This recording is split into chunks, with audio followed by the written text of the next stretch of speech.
Hello बच्चों, आप सभी का स्वागत है आपका अपने यूट्यूब चैनल कंबो सर पर। आई होप कि आप सभी अच्छे होंगे और इकोनॉमिक्स की तैयारी है काफ़ी अच्छे से आप लोग कर भी रहे होंगे। तो अभी तक जो है 3 पार्ट आ चुके हैं जिसमें हमने multiple choice question answers cover कर लिए हैं, आपके इंपॉर्टेंट निश्चित उत्तर प्रश्न कवर कर चुके हैं और एक वीडियो जो है इसी पीडीएफ के इंपॉर्टेंट क्वेश्चंस का आ चुका है। जैसे कि मैंने आपको उस पार्ट में बताया था, टोटल 2 पार्ट्स में लेकर के आएँगे शॉर्ट एंड लॉन्ग के नाम से। तो ये आपका सेकंड पार्ट है उसी पीडीएफ का और जो बचे हुए क्वेश्चंस हैं वो हम इस वीडियो में कवर करने वाले हैं। तो अभी तक जिन बच्चों ने चैनल को सब्सक्राइब नहीं किया, सब्सक्राइब कर लीजिएगा। बाकी जिन बच्चों ने प्रीवियस वीडियोस नहीं देखी है, लिंक आपको डिस्क्रिप्शन में या फिर ऊपर आई बटन पर क्लिक करने पर मिल जाएगा, तो उन वीडियोस को भी जो है आप लोगों ने जरूर देख लेना है।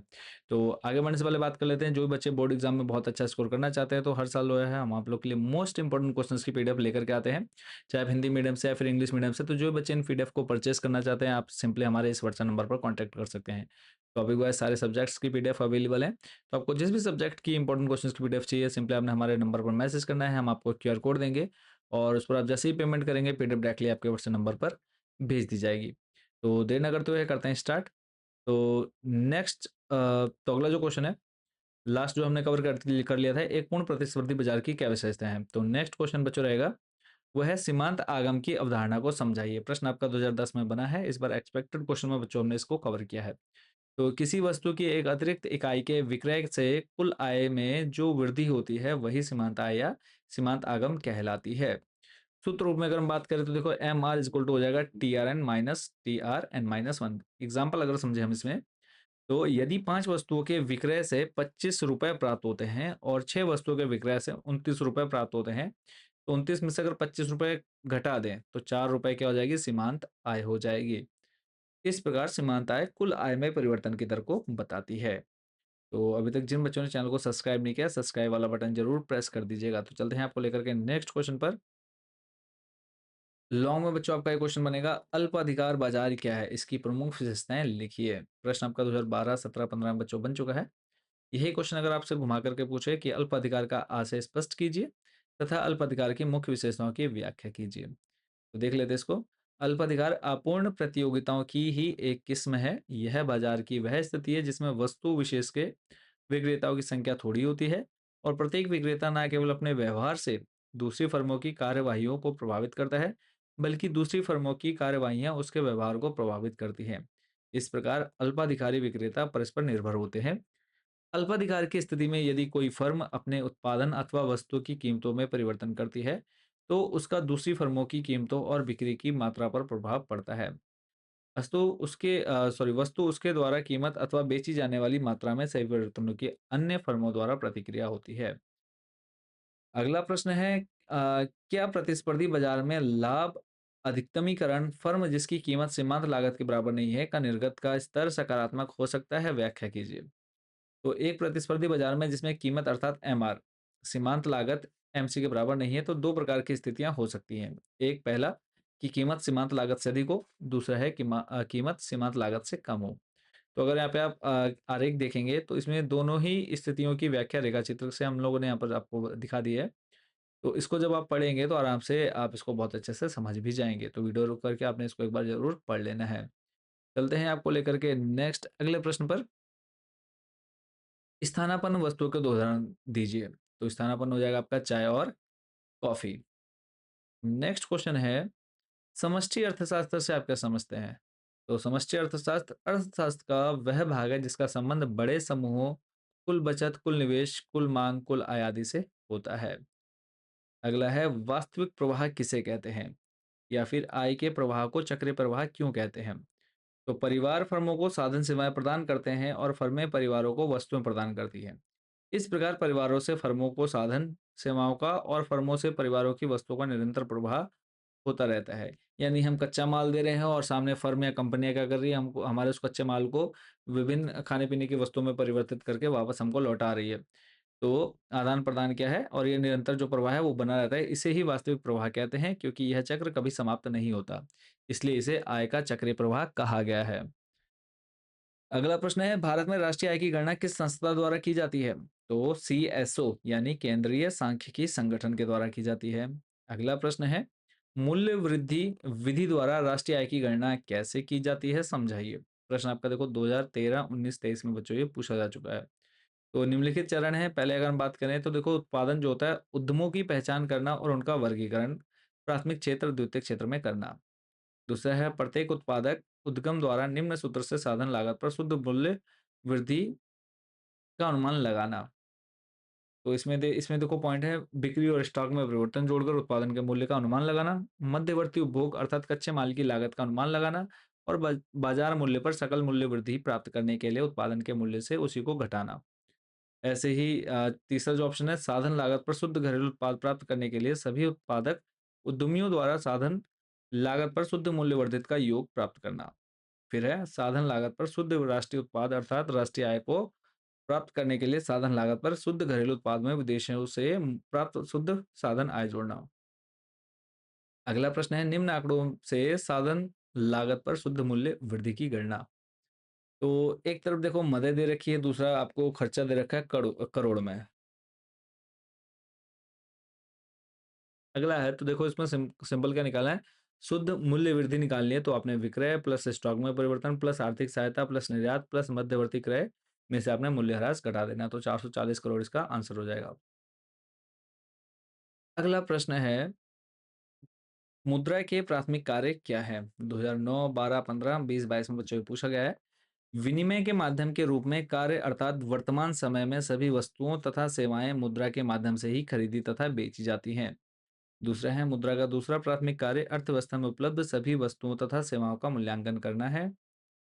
अगला प्रश्न है बैंक दर किसे कहते हैं। तो बैंक दर से आशय उस न्यूनतम दर से है जिस पर देश का केंद्रीय बैंक संबद्ध बैंकों की प्रथम श्रेणी की प्रतिभूतियों को पुनः भुनाने के लिए अथवा स्वीकृत प्रतिभूतियों पर ऋण देने के लिए तैयार रहता है।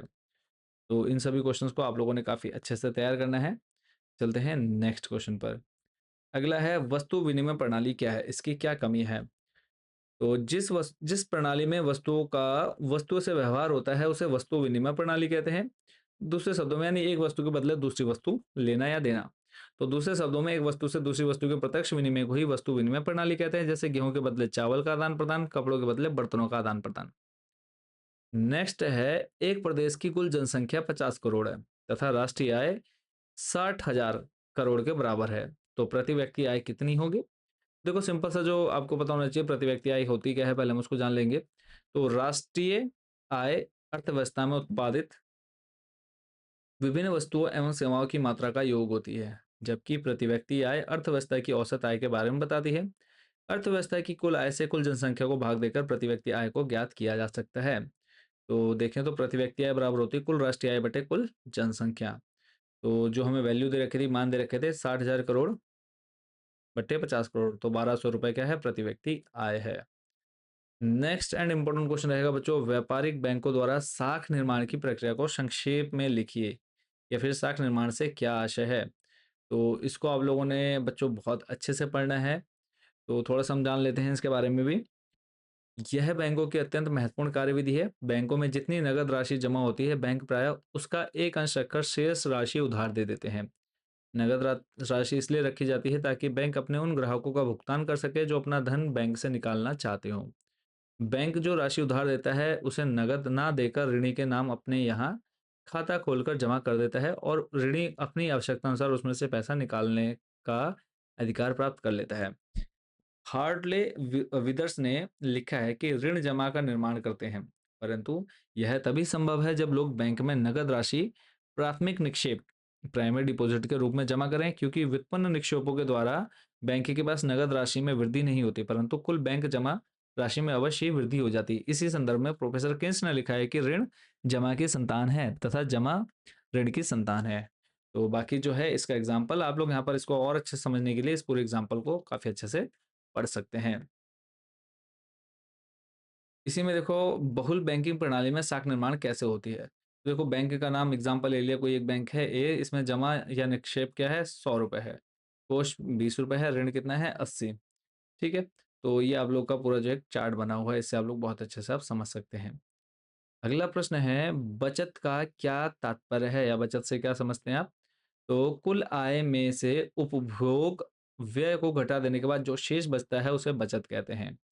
यानी 5,000 कमाए, 5,000 में से हमने लोगों ने 3,000 खर्च कर दिया, व्यय कर दिया, तो 5,000 में से 3,000 गया, 2,000 रुपए जो बचे वो हमारी क्या है? बचत है। अगला है प्रभावी मांग क्या है? जब अंतिम वस्तु की कीमत और ब्याज की दर दी हुई हो, तब आप स्वायत्त व्यय गुणक कैसे प्राप्त करेंगे? या फिर प्रभावपूर्ण मांग की धारणा को स्पष्ट कीजिए। क्वेश्चन जैसे भी आएगा, आंसर आपका यही रहेगा। तो पहले देखेंगे प्रभावी मांग का अर्थ क्या है। तो प्रभावी मांग वह बिंदु स्तर है जहां कुल मांग कुल पूर्ति के बराबर होती है। यह बिंदु सदैव पूर्ण रोजगार का द्योतक नहीं होता, किंतु किसी समय विशेष पर एक बिंदु ऐसा अवश्य होता है जहां की मांग और पूर्ति साम्य की दशा में होती है। तो यह तो व्यय गुणक ज्ञात करना, तो देखो कैसे ज्ञात कर सकते हैं। तो अर्थव्यवस्था में अंतिम वस्तु के स्तर के निर्धारण के लिए अल्पकाल में हम कुल मांग, एक निश्चित अंतिम वस्तु कीमत तथा निश्चित ब्याज की दर को मान लेते हैं। अंतिम वस्तुओं के निर्गत के संतुलन मूल्य में कुल वृद्धि और स्वायत्त व्यय में प्रारंभिक वृद्धि के अनुपात को अर्थव्यवस्था का निर्गत गुणक कहते हैं। अगर हम इसकी जो इक्वेशन है या फॉर्मूला देखें, तो निर्गत गुणक बराबर होता है डेल वाई बट्टे डेल ए, और ये इक्वल होता है 1/1 - सी के। कौन क्या है वो आप यहाँ पे पूरा डिटेल में पढ़ लीजिएगा। चलते हैं नेक्स्ट क्वेश्चन पर। घाटे के बजट से आप क्या समझते हैं?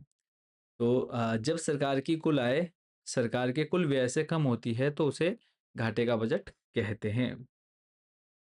अगला है संतुलित बजट, बचतपूर्ण बजट एवं घाटे का बजट को समझाइए या स्पष्ट कीजिए। तो संतुलित बजट देख लेते हैं। जब कुल आय तथा कुल व्यय बराबर हो, तो उसे संतुलित बजट कहते हैं। बाकी बाटल के जो अनुसार डेफिनेशन है वो आप पढ़ लेंगे।